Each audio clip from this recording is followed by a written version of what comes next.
नमस्कार दोस्तों, मैं हूं शिवम पांडे और आप सभी का स्वागत है आपके अपने चैनल ट्रिक पॉइंट में। दोस्तों, हम लोग इस वीडियो में खेल शब्दावली को ट्रिक के माध्यम से याद करने वाले हैं। इससे पहले मैंने इसका पार्ट 1 अपलोड कर दिया है, तो अगर आपने अभी तक उस वीडियो को नहीं देखा है तो उसकी लिंक आपको कमेंट बॉक्स में पिन की हुई मिल जाएगी। आप वहां से उस वीडियो को देख सकते हैं। तो देरी ना करते हुए चलिए इस वीडियो को शुरू करते हैं। तो सबसे पहले बात कर लेते हैं बुली शब्द की। बुली शब्द संबंधित है हॉकी से। कैसे याद रखेंगे? बुली में आपको शब्द मिल जाएगा बुल। बुल मतलब सांड होता है और आपको पता है सांड का जो शरीर है वो हैवी होता है, भारी होता है। और यहाँ पर हॉकी में आपको शब्द मिल जाएगा हाथी। तो हाथी का भी शरीर भारी होता है, तो दोनों एक जैसे हो गए। तो आप ऐसे आसानी से याद रख सकते हो कि बुली शब्द किससे संबंधित है? हॉकी से, क्योंकि बुल यानी सांड होता है और हाथी मतलब दोनों के दोनों जानवर हैं और दोनों का शरीर कैसा होता है? भारी होता है। ठीक है। नेक्स्ट हम लोग बात कर लेते हैं स्कूप शब्द की, जो कि हॉकी से ही संबंधित है। तो यहाँ पर देखिए, स्कूप में आपको शब्द मिल जाएगा कूप। कूप मतलब होता है कुआं। कूप मतलब कुआं होता है। और हॉकी को याद करने के लिए फिर से हाथी कर लेते हैं। तो आपको पता है अगर हाथी को प्यास लगी है तो उसको बहुत ज़्यादा पानी चाहिए, तो आप ऐसा कह सकते हो कि हाथी जो है पूरा का पूरा कुआं खाली कर सकते हैं, मतलब पूरा का पूरा कूप खाली कर सकते हैं। तो आप ऐसे याद रखिएगा कि स्कूप जो शब्द है वो किससे संबंधित है? हॉकी से। नेक्स्ट है रोल इन, और ये भी हॉकी से संबंधित है। तो रोल इन की बात हो रही है। आपको पता है हॉकी में जो बॉल होती है ना, तो हॉकी स्टिक से उसको रोल करते हुए भागते हैं, है ना। हॉकी का जो पार्ट मुड़ा होता है वहीं से बॉल को पकड़कर रोल करते हुए दौड़ते हैं खिलाड़ी। तो आप आसानी से याद रख सकते हो कि रोल इन किससे संबंधित है? हॉकी से संबंधित है, क्योंकि बॉल रोल की जाती है हॉकी स्टिक से। ठीक है। नेक्स्ट है पेनल्टी स्ट्रोक और स्टिक शब्द। दोनों के दोनों हॉकी से संबंधित है। इससे पहले मैंने आपको पेनल्टी किक बताया था और मैंने आपको बताया था कि किक मारते हैं फुट से, तो फुट फॉर फुटबॉल हो जाएगा। तो पेनल्टी किक किससे संबंधित था? फुटबॉल से। और मैंने आपको वहां पर बताया था कि एक है पेनल्टी स्ट्रोक, और स्ट्रोक को करते हैं स्टिक। तो आपको पता है हॉकी को हॉकी स्टिक भी बोलते हैं, क्योंकि छड़ी जैसा रहता है। तो ऐसा मानिए कि पेनल्टी लेते हैं स्टिक से, किसमें? हॉकी में, क्योंकि हॉकी स्टिक होती है। और पेनल्टी किक किस में मारते हैं? फुटबॉल में, क्योंकि किक जो है फुट से मारी जाती है। तो ये आपको क्लियर हो जाएगा कि पेनल्टी स्ट्रोक जो है हॉकी से संबंधित है, जैसे पेनल्टी किक जो है वो किससे संबंधित था? फुटबॉल से। फिर है स्टिक। तो स्टिक हॉकी से ही संबंधित है। तो क्लियर हो रहा है, मैंने आपको बता ही दिया कि हॉकी स्टिक बोलते हैं, आपको भी पता होगा, तो कोई अलग से ट्रिक बताने की जरूरत नहीं है। फिर बहुत ही ज़्यादा महत्वपूर्ण है हॉकी से संबंधित, वो है 16 यार्ड हिट। तो इसको कैसे याद रखेंगे? यहाँ पर क्या लिखा हुआ है? 16 यार्ड हिट। तो 16 मतलब 16 होता है। 16 को याद करने के लिए सुलह कर लेते हैं। 16 सुलह, सुलह की बात हो रही है। हॉकी में आपको शब्द मिल जाएगा हाँ की। तो मान लीजिए कोई दो लोग हैं जिनके बीच झगड़ा हो गया है, और अगर उनके बीच में सुलह हो गया तो जाहिर सी बात है कोई भी काम रहा होगा तो उसके लिए हाँ कर देंगे, है ना। झगड़ा है तो नहीं करेंगे, लेकिन सुलह हो जाएगी तो सभी चीज़ के लिए हाँ करेंगे, तो हाँ की। तो याद रखिएगा कि 16 यार्ड हिट जो है किससे संबंधित है? हॉकी से संबंधित है। ये मोस्ट इंपॉर्टेंट है, आप इसको याद रखिएगा क्योंकि एग्जाम में काफ़ी बार पूछा गया है। नेक्स्ट है बुलाई, जो कि संबंधित है शूटिंग से। साथ ही साथ मजल फलक जो है ये भी शूटिंग से ही संबंधित है। तो कैसे याद रखेंगे? यहाँ पर देखिए बुल आई लिखा हुआ है और शूटिंग की बात हो रही है। तो आपको पता है शूटिंग में मुख्य रूप से किसकी भूमिका होती है? आंख की होती है, फोकस करने के लिए, है ना। आंख जो है मुख्य रूप से फोकस करने के लिए, शूटिंग करने के लिए जरूरी होता है। तो आपको पता है कि बुलाई किससे संबंधित हो गई? शूटिंग से। फिर यहाँ पर देखिए मजल फलक लिखा हुआ है, तो फल शब्द इससे निकाल लेते हैं। तो आपने फिल्मों में कई बार देखा होगा कि जब शूटिंग की प्रैक्टिस करते हैं हीरो या फिर कोई भी, तो उनको आपने देखा होगा कि वो क्या करते हैं, किसी भी आदमी के सर के ऊपर फल रखकर वहाँ पर प्रैक्टिस करते हैं, मतलब शूटिंग करते हैं ना। आदमी के सर के ऊपर फल रख दिया कोई भी, जैसे एप्पल हो गया, और उसको फिर शूट करते हैं। आपने कई बार फिल्मों में देखा होगा। तो आप ऐसे आसानी से फल से याद रख सकते हैं शूटिंग को, कि जो मजल फलक है वो किससे संबंधित है? शूटिंग से संबंधित है। नेक्स्ट है गैम्बिट, और गैम्बिट शब्द संबंधित है शतरंज से। कैसे याद रखेंगे? गैम्बिट में आपको शब्द मिल जाएगा गेम और बेट। बेट मतलब शर्त होती है, मतलब गेम में क्या लग रही है? बेट लग रही है, शर्त लग रही है। अब शतरंज में आपको देखिए शब्द क्या मिल जाएगा? सा, ता और रा। रा जो लिखा हुआ है उसको ता के ऊपर रकार के रूप में लगा देते हैं, तो क्या हो जाएगा? शर्त हो जाएगा, मतलब बेट हो जाएगा। तो याद रखिएगा गैम्बिट शब्द किससे संबंधित है? शतरंज से। ठीक है। इसके बाद अगला है कैप्चर, और ये भी शतरंज से संबंधित है। तो आपको पता है शतरंज में कौन होता है, राजा होता है मुख्य, है ना। शतरंज में गेम का मुख्य कौन होता है, राजा होता है। अगर राजा मारा गया तो गेम खत्म। तो शतरंज में राजा होता है। और कैप्चर की बात हुई तो आपको पता है राजा के राज्य को पहले एक राजा कैप्चर कर लेता था, मतलब जो राजा बलवान होता था वो दूसरे राजा के राज्य को कैप्चर कर लेता था। और शतरंज में भी ऐसा ही होता है ना। एक राजा अगर दूसरे राजा को मार देता है तो पूरा का पूरा कैप्चर कर लेते हैं। तो याद रखिएगा कि कैप्चर शब्द किससे संबंधित है, शतरंज से संबंधित है। ठीक है, नेक्स्ट हम लोग बात कर लेते हैं गतिरोध की, और ये भी संबंधित है शतरंज से।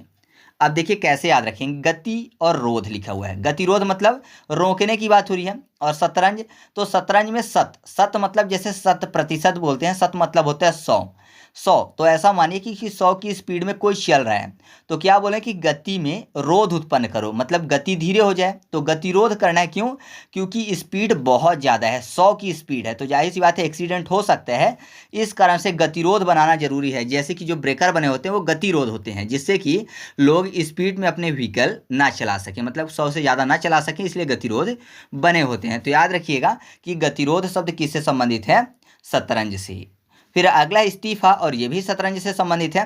तो इस्तीफा की बात हो रही है, और मैंने आपको बताया कि शतरंज में मेन होता है राजा। अब राजा है तो मंत्री भी होगा, और आपको पता है कि आज के जो मंत्री मिनिस्टर हैं ये इस्तीफा दे सकते हैं, है ना। अगर इनको मंत्री नहीं बनना है तो इस्तीफा दे सकते हैं। तो आपका यहाँ से क्लियर हो रहा है कि इस्तीफा शब्द किससे संबंधित है, शतरंज से। फिर नेक्स्ट है चेकमेट। तो ये तो सबको पता है कि जो चेकमेट है ये शतरंज से संबंधित है, नॉर्मली सबको याद है, तो ट्रिक बताने की जरूरत नहीं है। अब शतरंज का लास्ट बचता है बिशप। तो इसको कैसे याद रखेंगे, यहाँ पर देखिए बिशप में आपको शब्द मिल जाएगा सप। पा को अगर उल्टा कर दें तो क्या हो जाएगा, वो ता बन जाएगा, है ना। पा को उल्टा कर दें तो ता बन जाएगा, तो क्या हो गया, सत।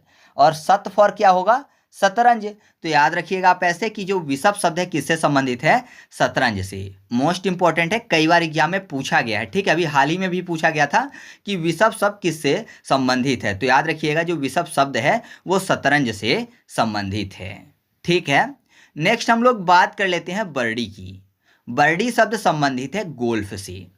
बर्डी को याद करने के लिए बड़ी कर लेते हैं, जैसे सोया बड़ी होती है। ठीक है, तो आपको पता है बड़ी कैसी होती है, देखने में गोल गोल होती है। बड़ी देखने में गोल होती है, गोल्फ और गोल्फ। तो याद रखिएगा जो बर्डी शब्द है वो किससे संबंधित है, गोल्फ से संबंधित है। फिर अगला है डबल ईगल। जो डबल ईगल शब्द है ना ये भी मोस्ट इंपॉर्टेंट है, और ये भी संबंधित है गोल्फ से। अब देखिए यहाँ पर क्या लिखा हुआ है, डबल ईगल।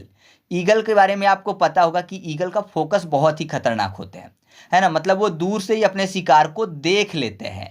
तो देखता किससे है, आंख से देखता होगा, और आंख उसके पास डबल है, और आंख कैसी होती है, गोल गोल होती है। ठीक है, तो ऐसा मानिए कि ईगल की जो आंख है एकदम गोल गोल होती है, जो कि उसके पास डबल है। तो डबल होती है ईगल के पास, उसकी आंख गोल गोल, तो गोल्फ और गोल्फ। या फिर ईगल का फोकस बड़ा खतरनाक होता है, मतलब उसका जो गोल है एकदम फिक्स होता है। अगर उसने किसी भी चीज़ को एक बार देख लिया अपने शिकार को तो फिर वो छोड़ता नहीं है। तो आप ऐसे याद रखिएगा कि डबल ईगल जो शब्द है वो गोल्फ से संबंधित है। नेक्स्ट है सैंड ट्रैप, और ये भी संबंधित है गोल्फ से। तो ये तो बहुत ही आसानी से याद हो जाएगा, क्योंकि यहाँ पर सैंड की बात हुई, सैंड मतलब होता है बालू, और यहाँ पर गोल्फ को याद करने के लिए गल्फ कर लेते हैं। तो गल्फ कंट्री आपने सुना होगा, गल्फ कंट्री कौन कौन सी हैं, तो आपको पता है जैसे सऊदी अरब हो गया, ईरान हो गया, इराक हो गया, ये सब जहाँ पर तेल निकलता है, लेकिन इनकी ज़मीन क्या होती है, बंजर होती है, केवल बालू होते हैं। तो सैंड का जो ट्रैप है वो कहाँ देखने को मिलेगा, गल्फ कंट्री में, क्योंकि सैंड सबसे ज़्यादा गल्फ कंट्री में होता है। तो आप ऐसे याद रखिएगा कि सैंड ट्रैप शब्द किससे संबंधित है, गल्फ फॉर गोल्फ से। इसके बाद अगला है ग्रैंड स्लैम, जो कि संबंधित है टेनिस से। तो इसको ट्रिक से याद करवाने की जरूरत बिल्कुल भी नहीं, क्योंकि सबको पता है कि जो ग्रैंड स्लैम है वो टेनिस से संबंधित है। साल में 4 ग्रैंड स्लैम होते हैं, जो कि आपको पता ही है, तो ट्रिक बताने की ज़रूरत नहीं है। अब टेनिस से संबंधित एक और महत्वपूर्ण शब्द है, जो है सेबेस्टियन कोडा। तो इसको कैसे याद रखेंगे, यहाँ पर देखिए सेबेस्टियन शब्द आपको मिल जाएगा। लास्ट में देखें तो टियन को याद करने के लिए TEN, TEN, तो 10 हो जाएगा, और 10 फॉर टेनिस, टेनिस, तो टेनिस हो जाएगा। तो याद रखिएगा सेबेस्टियन कोडा शब्द किससे संबंधित है, टेनिस से। नेक्स्ट है जैमिंग, और जैमिंग शब्द संबंधित है लॉन टेनिस से। कैसे याद रखेंगे, जैमिंग में यहाँ पर आपको जाम मिल जाएगा। जाम लगने की बात हो रही है, जैसे आप मान लीजिए कहीं जाते हैं तो रास्ते में जाम लग जाता है, तो उस वाले जाम की बात हो रही है। और लॉन में आपको शब्द मिल जाएगा एलॉन, ए लगा दें अगर स्टार्टिंग में तो एलॉन हो जाएगा। तो जाहिर सी बात है, अगर आप किसी रास्ते में अकेले चल रहे हो, एलॉन चले, एलॉन मतलब अकेला होता है, तो अगर आप एलॉन चल रहे हो, अकेले चल रहे हो, तो जाहिर सी बात है जाम लगने की संभावना कहीं नहीं है, क्योंकि आप अकेले चल रहे हो पूरे रास्ते में। तो याद रखिएगा कि जैमिंग जो शब्द है किससे संबंधित है, लॉन टेनिस से। नेक्स्ट है ड्रिबल या ड्रिबलिंग, और यह संबंधित है बास्केटबॉल से।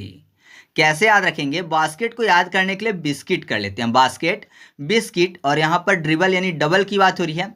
तो आपको पता है एक बिस्किट आती है क्रीम वाली जो कि डबल होती है, जब आप एक बिस्किट निकालते हो तो क्रीम के कारण वो जुड़ी होती है तो डबल दिखती है। तो बिस्किट का संबंध डबल या फिर ड्रिबल से है, तो आप ऐसे याद रखिएगा, जो ड्रिबल या फिर ड्रिबलिंग शब्द है किससे संबंधित है, बास्केटबॉल से। बिस्किट फॉर बास्केटबॉल, ठीक है, बास्केटबॉल को हम लोग बिस्किट से याद करेंगे नॉर्मली, तो आप ऐसे याद रखिएगा। इसके बाद हम लोग बात कर लेते हैं पिवोटिंग की, जो कि संबंधित है बास्केटबॉल से ही। मैंने आपको जब पिच की लंबाई और चौड़ाई याद करवाई थी, यानी जब मैदान का मैंने आपको क्षेत्रफल याद करवाया था, तो वहाँ पर मैंने आपको बास्केटबॉल वाले में कहानी बताई थी कि बचपन में हम लोग जब बिस्किट खाते थे तो उसको पानी में डुबा कर खाते थे, और पानी में जब डुबा कर खाते थे तो क्या होता था कि नॉर्मली जो बिस्किट जल्दी घुल जाती थी पानी में, तो जब उठाते थे हम लोग बिस्किट को तो वो टूट कर नीचे गिर जाती थी। तो फिर क्या करते थे, पूरी बिस्किट खाने के बाद उस पानी को भी पी जाया करते थे, क्योंकि उसमें बिस्किट मिली होती थी, तो पानी को पी जाया करते थे बिस्किट के कारण। तो वहाँ से ये भी याद हो जाएगा। और वहाँ पे हम लोगों ने कैसे याद किया था कि पानी में बिस्किट टूट कर गिर जाती है, तो टूटना मतलब 2 और 8, और पानी फॉर पानी धरा, तो लंबाई थी 28 मीटर और चौड़ाई थी 15 मीटर। तो मुझे याद है, आपको भी याद होगा, और अगर आपने अभी तक उस वीडियो को नहीं देखा है तो आपको प्लेलिस्ट की लिंक मिल जाएगी गेम्स एंड स्पोर्ट्स वाली, तो आप उसको देख लीजिएगा, कमेंट बॉक्स में पिन की हुई वो लिंक आपको मिल जाएगी, ठीक है। तो यहाँ पर मैंने आपको बताया कि पिवोटिंग में आपको शब्द मिल जाएगा पिवो। तो पानी को हम लोग क्यों पीते थे, क्योंकि बिस्किट डली होती थी, तो बिस्किट फॉर बास्केटबॉल। तो याद रखिएगा जो पिवोटिंग शब्द है वो किससे संबंधित है, बास्केटबॉल से। नेक्स्ट है स्विस शब्द, और ये भी संबंधित है बास्केटबॉल से। तो यहाँ पर देखिए स्विस लिखा हुआ है, अगर यहाँ पर सा को हटा दें पहले वाले को तो क्या हो जाएगा, विस, विस फॉर विस्किट, विस विस्किट यानी बास्केट। तो याद रखिएगा स्विस शब्द किससे संबंधित है, बास्केटबॉल से। नेक्स्ट है स्क्रीन शब्द, जो कि संबंधित है बास्केटबॉल से। साथ ही साथ यह वॉलीबॉल में भी उपयोग होता है। एग्जाम में पूछा गया था कि जो स्क्रीन शब्द है वो बास्केटबॉल के अलावा किस खेल में प्रयोग किया जाता है, तो सही जवाब क्या होगा, वॉलीबॉल में, क्योंकि यह बास्केटबॉल और वॉलीबॉल दोनों में उपयोग किया जाता है। तो कैसे याद रखेंगे, स्क्रीन को याद करने के लिए कर लेते हैं स्क्रीम, क्रीम क्रीम, और मैंने आपको बताया कि क्रीम वाली बिस्किट आती है ना, आपने भी खाई है क्रीम वाली बिस्किट, तो क्रीम वाली बिस्किट आती है, तो क्रीम वाली, बाली फॉर वॉलीबॉल और बिस्किट फॉर बास्केटबॉल। तो आप ऐसे याद रखिएगा कि जो स्क्रीन शब्द है ये किससे संबंधित है, बास्केटबॉल से। इसके बाद अगला है शूटिंग गार्ड, और ये भी बास्केटबॉल से संबंधित है। एग्जाम में अभी हाल ही में पूछा गया था, तो शूटिंग और गार्ड, तो शूट कर रहा है गार्ड, मतलब आप समझिए ऐसा कि कोई कहीं पर क्रिमिनल अंदर आ रहा है तो गार्ड जो है वो शूट कर रहा है। तो गार्ड शूट किसके लिए कर रहा है, अपने बॉस के लिए कर रहा है ना, क्योंकि बॉस पर कोई भी नुकसान ना पहुंचा पाए, इसलिए गार्ड जो है वो शूट कर रहा है, तो बॉस फॉर बास्केटबॉल। तो याद रखिएगा कि जो शूटिंग गार्ड शब्द है किससे संबंधित है, बास्केटबॉल से। अब बास्केटबॉल का लास्ट शब्द है डंक शॉट। तो कैसे याद रखेंगे, डंक की बात हो रही है, और आपको पता है डंक कौन मारता है, बिच्छू मारती है, और जब बिच्छू डंक मारती है तो उसके डंक में क्या होता है, बिस होता है, तो बिस फॉर बिस्किट, बिस्किट, क्योंकि बिच्छू जो है वो डंक से काटती है, डंक मारना मतलब उसका काटने का एक तरीका है, तो बिस और काट फॉर किट, तो बिस्किट यानी बास्केटबॉल। तो याद रखिएगा कि डंक शॉट जो शब्द है किससे संबंधित है, बास्केटबॉल से। नेक्स्ट है बटरफ्लाई स्ट्रोक, जो कि संबंधित है तैराकी से। साथ ही साथ बेस्ट स्ट्रोक और ट्विस्ट शब्द जो है ये भी तैराकी से संबंधित है। कैसे याद रखेंगे, पहले तो हम लोग यहाँ पर स्ट्रोक से याद रखते हैं। स्ट्रोक को अगर आप ध्यान से पढ़ें तो आपको शब्द मिल जाएगा इस टैरोक, यानी इस तैरो, इस तरह से तैरो, इस टैरोक, तैरोक यानी तैरो शब्द, तो तैरो फॉर तैराकी की बात हो रही है। तो आपको ऐसे स्ट्रोक से याद हो गया कौन सा, बटरफ्लाई स्ट्रोक और बेस्ट स्ट्रोक। वैसे बटरफ्लाई आपको पता है तितली कैसे उड़ती है, उसके पंख ऊपर नीचे बार बार होते रहते हैं, और आपको पता है तैरने वाला भी बार बार हाथ पैर को ऊपर नीचे करता है। ठीक है, तो बटरफ्लाई को आप ऐसे भी याद रख सकते हो। बाकी स्ट्रोक में आपको शब्द मिल जाएगा इस तैरोक। तैरोक मतलब तैरने की बात, अर्थात तैराकी से संबंधित। तो बेस्ट स्ट्रोक भी आपको याद हो चुका है। अब यहाँ पर ट्विस्ट लिखा हुआ है, याद करने के लिए ट्वीट कर लेते हैं। ट्वीट करने की बात हो रही है और आपको पता है ट्वीट कहाँ करते हैं, ट्विटर में, है ना। तो आप ऐसा मानिए कि ट्विटर, ट्विटर में आपको शब्द मिल जाएगा टर। टर टर कौन करते हैं, मेढक, और कहाँ रहते हैं, पानी में, जहाँ इंसान तैरता है, तैरना फॉर तैराकी। तो याद रखिएगा कि जो ट्विस्ट शब्द है किससे संबंधित है, तैराकी से संबंधित है। ठीक है, इसके बाद हम लोग बात कर लेते हैं डिटूर की, जो कि पोलो से संबंधित है। पोलो को याद करने के लिए पोलियो करते हैं। अगर किसी को पोलियो हो जाए तो जाहिर सी बात है, या फिर पोलियो की खुराक लेनी है तो कहाँ जाएगा, डॉक्टर के पास जाएगा, डॉक्टर डेटोर, डॉक्टर डेटोर। तो याद रखिएगा कि डिटोर शब्द किससे संबंधित है, पोलो से। ठीक है, क्योंकि पोलियो हो गया तो डॉक्टर के पास जाएंगे। फिर हम लोग बात कर लेते हैं मैलेट की, और ये भी पोलो से संबंधित है। तो मैं लेट, लेटने की बात हो रही है, और आपको पता है सबसे ज़्यादा लेटे कौन रहते हैं, छोटे बच्चे, है ना। छोटे बच्चे जो कि चल नहीं पाते हैं, तो जाहिर सी बात है पूरा टाइम लेटे रहते हैं। और कहाँ लेटे रहते हैं, तो पालना में लेटे रहते हैं। पालना यानी पोलो, पाला और ना कर दें तो पालना हो जाएगा। तो याद रखिएगा कि मैलेट शब्द किससे संबंधित है, पोलो से संबंधित है। ठीक है, नेक्स्ट है एरिसरेल चुक्का, जो कि संबंधित है पोलो से। कैसे याद रखेंगे, यहाँ पर रेल चुक्का शब्द लिखा हो तो याद करने के रेल और चक्का कर लेते हैं। तो आपने रेल से संबंधित एक शब्द सुना होगा कि रेल जो है वो पेल देती है, रेल पेल देती है, तो पेल से आपको पोलो याद हो जाएगा। तो याद रखिएगा एरिसरेल चुक्का शब्द किससे संबंधित है, पोलो से। फिर अगला है होम रून, पिचिंग और पुट आउट शब्द, तीनों के तीनों संबंधित हैं बेसबॉल से। बेसबॉल में आपको शब्द मिल जाएगा बेस, बेस मतलब होता है नींव। ठीक है, तो नींव से इसको याद करेंगे तीनों को। अब आपको पता है नींव किसके लिए बनाते हैं, घर के लिए, मतलब होम के लिए। तो होम से होम रूल याद हो जाएगा। अब जब बेस बनाते हैं ना, मतलब कि जब नींव बनाते हैं, नींव खोदते हैं, तो आपने देखा होगा उसकी पिचिंग करते हैं, उसके एकदम बराबर करते हैं, साफ करते हैं, तो उसकी पिचिंग करते हैं। ये सब करना पिचिंग कहलाता है। तो बेस की पिचिंग करते हैं, फिर बेस डालते हैं। तो पिचिंग शब्द किससे संबंधित हो गया, बेसबॉल से। अब जब पिचिंग करते हैं, यानी जब बेस बनाते हैं, तो आपको पता है कि बेस की जो मिट्टी है वो आउट करते हैं। तो मिट्टी को पुट करते हैं आउट, यानी बाहर रखते हैं। तो पुट आउट शब्द किससे संबंधित हो गया, बेसबॉल से। तो आप ऐसे याद रखिएगा होम रूल, पिचिंग और पुट आउट शब्द जो है तीनों के तीनों बेसबॉल से संबंधित हैं। ठीक है, इसके बाद हम लोग बात कर लेते हैं ट्रिपल शब्द की। तो जो ट्रिपल्स शब्द है ये संबंधित है बैडमिंटन से। तो यहाँ पर ट्रिपल्स की बात हो रही है, तो नॉर्मली ऐसा समझिए कि दो पहिया वाहन में ट्रिपल बैठने की बात हो रही है। तो अगर कोई ऐसा करता है तो बैड मैनर्स है ना, गलत है, ऐसा नहीं करना चाहिए क्योंकि एक्सीडेंट हो सकते हैं। तो ट्रिपल्स करना बैड है, बैड फॉर बैडमिंटन। तो याद रखिएगा जो ट्रिपल्स शब्द है वो किससे संबंधित है, बैडमिंटन से संबंधित है। ठीक है, नेक्स्ट है डबल फॉल्ट, जो कि संबंधित है बैडमिंटन से। मैं आपको बता दूं कि यह शब्द टेनिस में भी उपयोग किया जाता है। तो अगर ऑप्शन में बैडमिंटन नहीं होता है तो आपको टेनिस टिक करना है, लेकिन दोनों ऑप्शन में अगर रहता है तो आपको बैडमिंटन टिक करना है। ठीक है, अभी एग्जाम में जो पूछे गए थे तो उसमें बैडमिंटन ही ऑप्शन में था, तो आपको बैडमिंटन ही याद करना है यहाँ पर। तो देखिए क्या लिखा हुआ है, डबल फॉल्ट, मतलब ऐसा मानिए कि कोई व्यक्ति जो है वो दो बार फॉल्ट कर रहा है, एक बार फॉल्ट नहीं किया है बल्कि अब फिर से फॉल्ट कर रहा है। फॉल्ट मतलब गड़बड़ी, धोखाधड़ी की बात हो रही है। तो जाहिर सी बात है जो ऐसा करता है, मतलब बार बार जो फॉल्ट वाला काम करते हैं, तो वो बैड है ना, बैड इंसान है या फिर बैड काम कर रहा है, क्योंकि फॉल्ट काम कर रहा है, फॉल्ट मतलब बैड काम, तो बैड फॉर बैडमिंटन। तो याद रखिएगा कि जो डबल फॉल्ट शब्द है वो किससे संबंधित है, बैडमिंटन से संबंधित है। नेक्स्ट है बूस्टर शब्द, जो कि वॉलीबॉल से संबंधित है। तो बूस्टर की बात हो रही है और बॉली को याद करने के लिए बाली कर लेते हैं। बाली आपको पता है रामायण में था, तो बाली के सामने जो जाता था तो बाली उसकी आधी शक्ति ले लेता था। तो जाहिर सी बात है कि जो बाली का शरीर था वो बूस्ट हो जाता था। क्यों, क्योंकि सामने वाले की आधी शक्ति आ जाती थी। तो आप ऐसे याद रखिएगा कि बूस्टर शब्द किससे संबंधित है, वॉलीबॉल से। फिर है स्मैशर शब्द, और ये भी वॉलीबॉल से संबंधित है।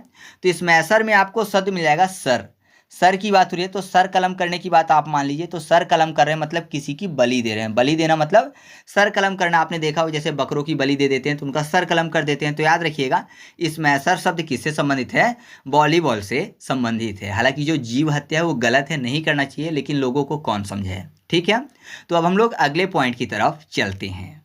नेक्स्ट है पेनेट्रेशन, जो कि वॉलीबॉल से ही संबंधित है। तो वॉलीबॉल को याद करने के लिए जो बॉली है उसको याद करने के लिए बाली कर लेते हैं, जो कि महिलाएं कान में पहनती हैं। तो आपको पता है जब बाली के लिए कान में होल करते हैं तो जाहिर सी बात है पेन होता है ना। जब कान को छेदते हैं तो पेन होता है बाली पहनने के लिए। तो याद रखिएगा पेनेट्रेशन जो शब्द है किससे संबंधित है, वॉलीबॉल से। फिर अगला है ब्लॉकिंग और रोटेशन, दोनों के दोनों वॉलीबॉल से ही संबंधित है। तो आपको पता है अगर बहुत दिन कानों में बाली ना पहने तो जाहिर सी बात है जो कानों का छेद होता है ब्लॉक हो जाते हैं, है ना। जो बाली वाला छेद होता है वो ब्लॉक हो जाता है अगर कोई बाली बहुत दिन ना पहने, ठीक है। कान ऐसे ही रहें तो ब्लॉक हो जाता है। तो ब्लॉकिंग शब्द किससे संबंधित है, वॉलीबॉल से। और रोटेशन तो आपको पता है बाली गोल गोल होती है तो कानों में रोटेट करती रहती है। तो आपको ऐसे याद हो जाएगा कि रोटेशन शब्द जो है ये भी वॉलीबॉल से संबंधित है। नेक्स्ट है ड्यूस शब्द, जो कि टेनिस और वॉलीबॉल से संबंधित है। मतलब ये टेनिस में भी उपयोग किया जाता है और वॉलीबॉल में भी उपयोग किया जाता है। तो आप इसको खुद से याद रखिएगा क्योंकि मैं इसकी ट्रिक नहीं बना पाया हूँ, ठीक है। तो इस तरीके से अपनी ये ट्रिक कंप्लीट हुई। अब हम लोग एमसीक्यू टेस्ट को सॉल्व करते हैं जो कि प्रीवियस ईयर में पूछे गए थे। तो पहला क्वेश्चन आपके सामने है कि रोल इन शब्द किस खेल से संबंधित है।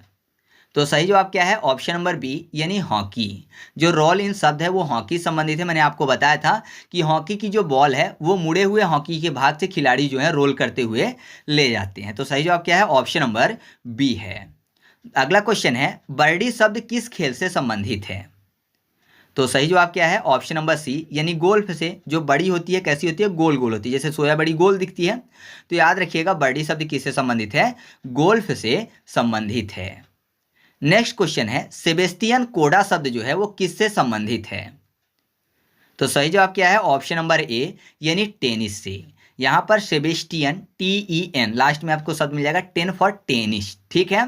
तो आपको ऐसे याद हो जाएगा कि जो सेबेस्टियन कोडा शब्द है किससे संबंधित है, टेनिस से संबंधित है। नेक्स्ट क्वेश्चन है एरिस रेल चुक्का शब्द किस खेल से संबंधित है। तो सही जवाब क्या है, ऑप्शन नंबर डी यानी पोलो से। जो एरिस रेल चुक्का शब्द है वो पोलो से संबंधित है। अगला क्वेश्चन है स्मैशर शब्द किस खेल से संबंधित है। तो सही जवाब है वॉलीबॉल यानी ऑप्शन नंबर ए, ठीक है। जो स्मैशर शब्द है वो वॉलीबॉल से संबंधित है। नेक्स्ट क्वेश्चन है गुगली शब्द किस खेल से संबंधित है। तो इसका सही जवाब है क्रिकेट, यानी जो गुगली शब्द है वो क्रिकेट से संबंधित है, अर्थात option number D. Next question है कि वॉक रेखा शब्द किस खेल से संबंधित है। तो इसका सही जवाब मैंने आपको बताया था, रेखा का खेल कौन सा होता है, कबड्डी होता है, यानी ऑप्शन नंबर बी, ठीक है। क्योंकि आपको पता है इसमें पॉइंट रेखा होती है, ठीक है। स्पर्श कर लेते हैं तो रेड पूरी मानी जाती है, वो होती है आउट रेखा होती है। तो ये सब रेखाएं कबड्डी से संबंधित हैं, ठीक है। नेक्स्ट क्वेश्चन है कि जो ड्यूस शब्द है वो किस खेल से संबंधित है। तो इसका सही जवाब है ए और बी दोनों, यानी टेनिस और वॉलीबॉल दोनों से संबंधित है, ठीक है। अगला क्वेश्चन है बीमर शब्द किस खेल से संबंधित है। तो इसका सही जवाब है ऑप्शन नंबर ए यानी क्रिकेट से। जो बीमर शब्द है वो क्रिकेट से संबंधित है। नेक्स्ट क्वेश्चन है डबल फॉल्ट शब्द किस खेल से संबंधित है। तो इसका सही जवाब है ऑप्शन नंबर डी यानी बैडमिंटन से। मैंने आपको बताया था कि डबल फॉल्ट जो शब्द है वो बैडमिंटन से संबंधित है। फॉल्ट करना बैड आदमी का काम है और ऑप्शन में बैडमिंटन नहीं होता, तो सही जवाब क्या होगा, टेनिस होगा, ठीक है। नेक्स्ट क्वेश्चन है होम रूल शब्द जो है वो किस खेल से संबंधित है। तो इसका सही जवाब आपको कमेंट करके बताना है। साथ ही साथ आप कमेंट करके बताइएगा कि स्टंपिंग शब्द किस खेल से संबंधित है, ठीक है। तो इस तरीके से अपने वीडियो कंप्लीट हुआ। आपको वीडियो कैसा लगा कमेंट करके बताना है। और अगर आप इसका फुल MCQ टेस्ट सॉल्व करना चाहते हैं तो टेलीग्राम पर जाकर सर्च करिएगा ट्रिक पॉइंट क्विज और ग्रुप को ज्वाइन कर लीजिएगा। वहाँ पर सभी वीडियो के फ्री में क्विज सॉल्व करवाए जाते हैं। और PDF चाहिए तो PDF के लिए टेलीग्राम में सर्च करिएगा ट्रिक पॉइंट और चैनल को ज्वाइन कर लीजिएगा। वहाँ पर सभी वीडियो के फ्री में PDF उपलब्ध करवा दिए जाते हैं। तो चलिए मिलते हैं अगले वीडियो में, तब तक के लिए जय हिंद।